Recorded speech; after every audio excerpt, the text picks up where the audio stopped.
வணக்கம். All in one zone devotion சேனலுக்கு உங்களை அன்புடன் வரவேற்கிறேன். இன்றைக்கி நம்மளுடைய சேனலில் வாரணாசி காசியில் உள்ள சூழி அம்மன் அப்படின்ற அம்மன் கோவிலுக்கு தாங்க போக போகிறோம். அந்த காட்சி தான் நீங்கள் இப்போ பார்த்துட்ருக்கீங்க.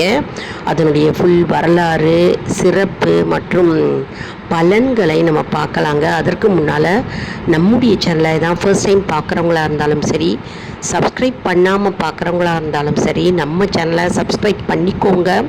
கூடவே அந்த பெல் பட்டனை ப்ரெஸ் பண்ணிக்கோங்க. ஆல் என்கின்ற ஆப்ஷனையும் ப்ரெஸ் பண்ணிக்கோங்க. அப்போ தான் நான் போடுற வீடியோஸ்லாம் உங்களுக்கு உடனுக்குடன் நோட்டிஃபிகேஷனில் மிஸ் பண்ணாமல் தெரிய வரும். சரி வாங்க, இப்போ நம்ம வீடியோக்குள்ளே போகலாம். அதாவது யாரெல்லாம் காசி யாத்திரைக்கு போனீங்களோ, காசி யாத்திரை நமக்கு முடிவடையும், அதாவது பூர்த்தி அடையும் எப்போ அப்படின்னா, நம்ம இந்த சூழி அம்மனை தரிசனம் செஞ்சால் தான் பூர்த்தி அடையும் அப்படின்ற ஒரு ஐதீகம் இருக்குங்க. நம்ம துர்க்கை அம்மன் கோவிலுக்கும் போகணும். நான் முதல்ல அப்லோட் பண்ணியிருக்கேன் பாருங்கள். துர்க்கை அம்மன் கோவிலும் துளசி தாய் கோவிலுக்கும் நம்ம சென்று வரணும். அதே போன்று சூழி அம்மன் கோவிலுக்கும் நம்ம சென்று வந்தால் தான் இந்த காசி யாத்திரை சிறப்பாக பூர்த்தி ஆகும் அப்படின்ற ஒரு ஐதீகம் இருக்குது. அதனால நம்ம எல்லா காசி யாத்திரைக்கு சென்று நம்ம பல புண்ணிய நதிகளில் நீராடி வந்திருக்கோம் இல்லையா. அது மட்டும் இல்லை, காசி யாத்திரைக்கு சென்று நம்ம நிறைய பூஜை புனஸ்காரங்கள் செய்து வந்திருக்கிறோம். மேலும் நம்ம காசி யாத்திரைக்கு சென்று முன்னோர்களுக்கு திதி தர்ப்பணம், பிண்ட தர்ப்பணம் இதெல்லாம் நம்ம கையாவில் காசியிலலாம் கொடுத்துருக்கோம். புண்ணிய நதியில் நீராடி இருக்கிறோம், ஸ்நானம் செஞ்சுருக்கிறோம் இல்லையா. அதனுடைய முழு பலனும் பூர்த்தி ஆகும் அப்படின்னா நம்ம கடைசியில் காசி யாத்திரை முடிவடையும் போது நம்ம இந்த சூழி அம்மனை தரிசனம் செய்ய வேண்டும்.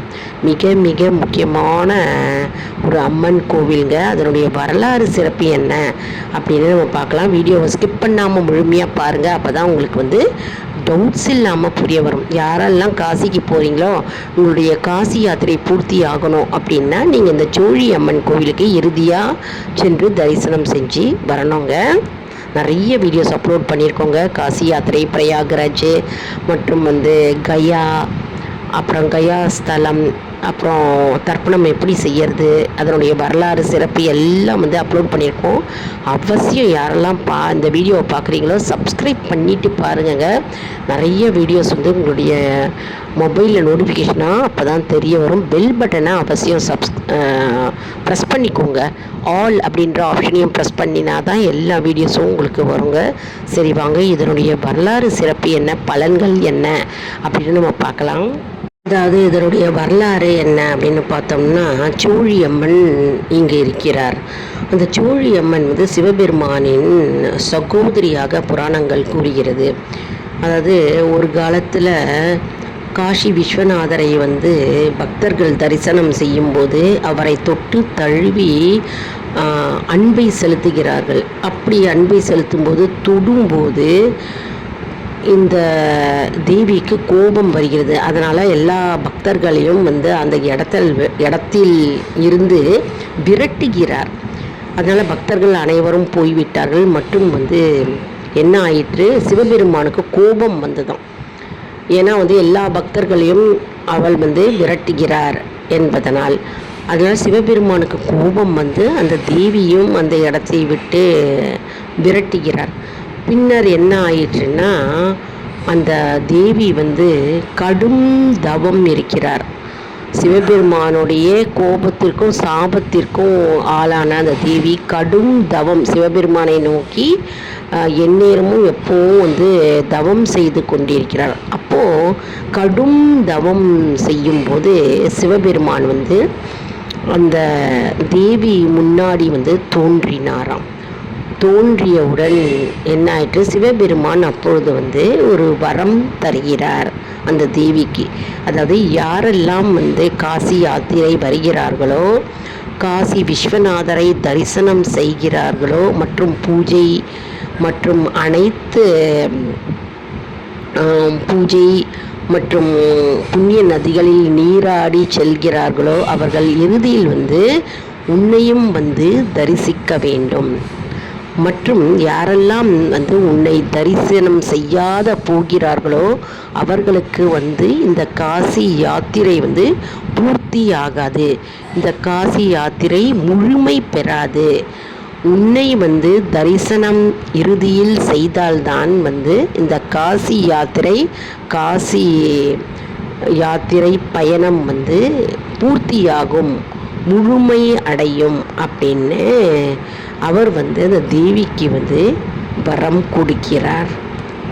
இந்த சோழி அம்மன் வந்து மலை மேலே இருக்கிறாங்கங்க. அதாவது ஜஸ்ட் ஒரு 20 படிக்கட்டு தான் இருக்கும், 20-25 படிக்கட்டு தான், அதுக்கும் குறைவாக கூட இருக்கும். அந்த மலை மேலே இருக்கிறாங்க. இந்த அம்மனுக்கு வந்து கீழே வந்து ப்ளவுஸ் பீஸும் சோழியும் தராங்க. 50 ரூபா ரெண்டும் நம்ம வாங்கிட்டு எடுத்துகிட்டு போய் நம்ம சோழி அம்மனுக்கு கொடுத்து அம்மனுடைய பாதத்தில் வைப்பாங்க. அந்த சோழியும் அந்த ப்ளவுஸ் பீஸும் வஸ்திரத்தையும் வைப்பாங்க. வச்ச பிறகு ஒரு சோழியை வந்து நமக்கு திரும்ப தருவாங்க. அந்த சோழியை நம்ம வீட்டு பூஜை அறையில் வைக்கலாம், அப்படி இல்லைன்னா நம்ம பணப்பெட்டி இருக்கு இல்லையா, பீரோவில் கொண்டு வைக்கலாம். அதாவது சோழி அம்மன் அப்படின்னு பெயர் இந்த அம்மனுக்கு. ஏன்னா அந்த சோழியை நம்ம வீட்டுக்கு எடுத்துகிட்டு வந்து நம்ம வீட்டில் வைக்கும்போது நம்முடைய பிரார்த்தனை நிறைவேறும் என்பது ஐதீகம். என்ன பிரார்த்தனை உண்டோ அந்த கோவிலில் நீங்கள் செலுத்தலாம். அதாவது பெண்ணுக்கு திருமணம் ஆகணும், மகனுக்கு திருமணம் ஆகணும், மற்றும் வேலை கிடைக்கணும், குழந்தை பாக்கியம் கிட்டணும், நோய் நொடி குணமாகணும் அப்படின்னு என்ன பிரார்த்தனை உண்டோ அந்த பிரார்த்தனையை அந்த சோழி அம்மன் முன்னாடி வணங்கி நம்ம வழிபாடு செஞ்சு அந்த சோழியை கொடுத்து நம்ம திரும்ப ஒரு சோழியை நமக்கு தராங்க. அதை வந்து நம்ம பணப்பெட்டியில் வைக்கணும், இல்லை பூஜை ரூமில் வைக்கணுங்க. நம்முடைய பிரார்த்தனை கண்டிப்பாக நிறைவேறும் என்பது ஐதீகம். அதாவது நமக்கு வந்து வீட்டில் செழிப்பு ஏற்படும், பண வரவு ஏற்படும், மற்றும் குடும்பத்தில் மன அமைதி, சந்தோஷம், மற்றும் நம்முடைய பிரார்த்தனை என்ன உண்டோ அனைத்தும் நிறைவேறும் என்கிறார்கள். அதனால் இந்த அம்மன் வந்து சோழி அம்மன் என்று பெயர். இந்த அம்மன் தான் வந்து சிவபெருமானுக்கு சகோதரியாக நம்பப்படுகிறது என்பது ஒரு நம்பிக்கை இருக்குது. அதனால் இந்த கோவில் வந்து அருமையாக இருக்குங்க. நல்லா பெருசாகவும் இருந்தது கோவில். எல்லா பக்தர்களும் வந்து அழகாக போய் சோழியும் ப்ளவுஸ் பீஸும் வாங்கி கொண்டு போய் கொடுத்தோம். நாங்கள்லாம் கொடுத்துட்டு அம்மனை தரிசனம் செஞ்சோம். அவ்வளோ சக்தி வாய்ந்த அம்மன், ரொம்ப அருமையாக இருந்தது. அதாவது காசி யாத்திரை முழுமை பெறும் என்றால் நம்ம வந்து இறுதியில் கடைசியில் வந்து இந்த சோழி அம்மனை தரிசனம் செய்து நம்ம வர வேண்டியதான். அவ்வளோதான், நம்மளுடைய காசி டூரு முடிந்து விட்டது. நம்ம எங்கெல்லாம் போயிருக்கோமோ, நம்ம காசிக்கு போயிருக்கோம், கயாவுக்கு போயிருக்கோம், முதல்ல பிரயாக்ராஜ் அலகாபாத் போனோம், அப்புறம் அலகாபாத்தில் வந்து நேரு, அதாவது ஜவஹர்லால் நேரு வீடு, இந்திரா காந்தி ஹவுஸ் பார்த்தோம். அதுக்கப்புறம் வந்து திரிவேணி சங்கமம் போனோம். அங்கே திரிவேணி சங்கமத்தில் போய் நம்ம வந்து நீராடினோம். அங்கே வந்து தம்பதி பூஜை செய்தோம். மற்றும் நிறைய விஷயங்கள் நம்ம செஞ்சுருக்கோம். நிறைய பூஜை புனஸ்காரங்கள் செய்திருக்கோம். மற்றும் வந்து நம்ம வந்து தர்ப்பணம் கொடுத்துருக்கோம். காசியில் பார்த்தோம்னா பிண்ட தர்ப்பணம் செஞ்சுருக்கோம் முன்னோர்களுக்கு. மற்றும் காசியில் வந்து சிரார்த்தம் செஞ்சுருக்கிறோம். மற்றும் வந்து நம்ம ஆஞ்சநேயர் கோவில், அதாவது அயோத்தியா போயிருக்கோம். ராமர் நடுவில் வந்து துர்க்கை அம்மன் கோவில், அப்புறம் வந்து துளசி மனாஸ் மந்திர், அதையும் தரிசனம் செஞ்சோம். அதெல்லாம் வீடியோ போட்டிருக்கேங்க, அப்லோட் பண்ணியிருக்கேன். சப்ஸ்கிரைப் பண்ணிவிட்டு பார்க்குறவங்க, ரெகுலராக பார்க்குறவங்களுக்கு உங்களுக்கு தெரிய வரும். புதுசாக பார்க்குறவங்க வந்து சப்ஸ்கிரைப் செஞ்சுட்டு பாருங்கள். அது எல்லா வீடியோஸும் அப்லோட் பண்ணியிருக்கேன். அதனுடைய பலன்கள் என்ன, இந்த ஸ்தலத்துக்கு போனால் நமக்கு என்ன பலன்கள் கிடைக்கும், அதனுடைய வரலாறு என்ன, சிறப்பு என்ன, அதெல்லாமே நான் வந்து போட்டிருக்கேங்க. மிகவும் அற்புதமான வீடியோக்கள் எல்லாமே வந்து பலன் தரக்கூடிய வீடியோக்கள். நம்மளுடைய வீடியோக்கள் நல்லா யூஸ்ஃபுல்லாக இருக்குங்க. நிறைய பேருக்கு ஷேர் பண்ணுங்க, அவர்களும் பலனடையட்டும் இல்லையா. அவர்கள் பலனடையும் போது நமக்கு தானாகவே பலன் வந்து சேரும்.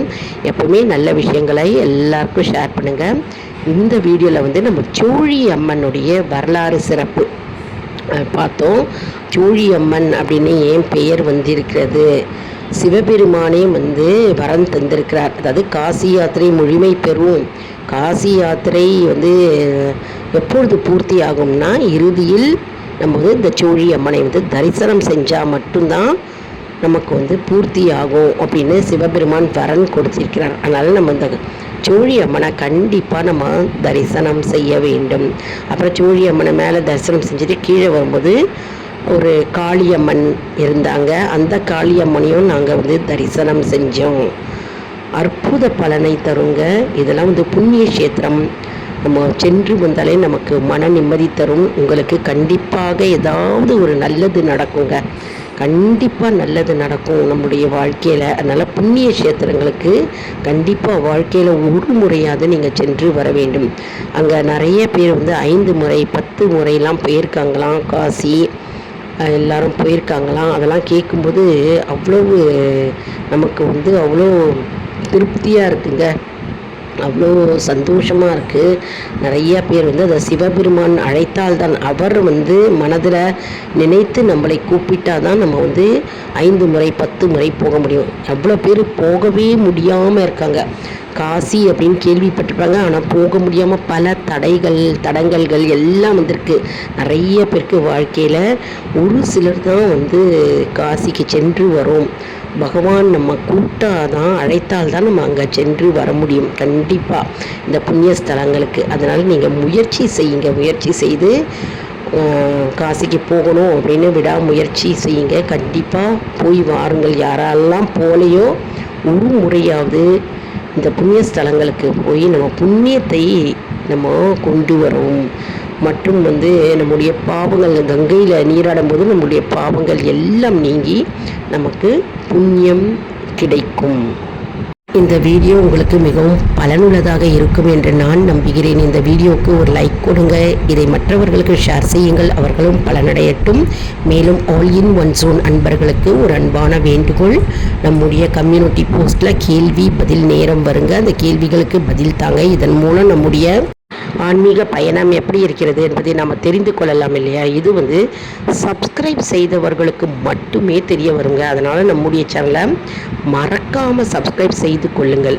அடுத்த வீடியோவில் வேறொரு தலைப்புடன் உங்களை வந்து சந்திக்கிறேன். நன்றி, வணக்கம்.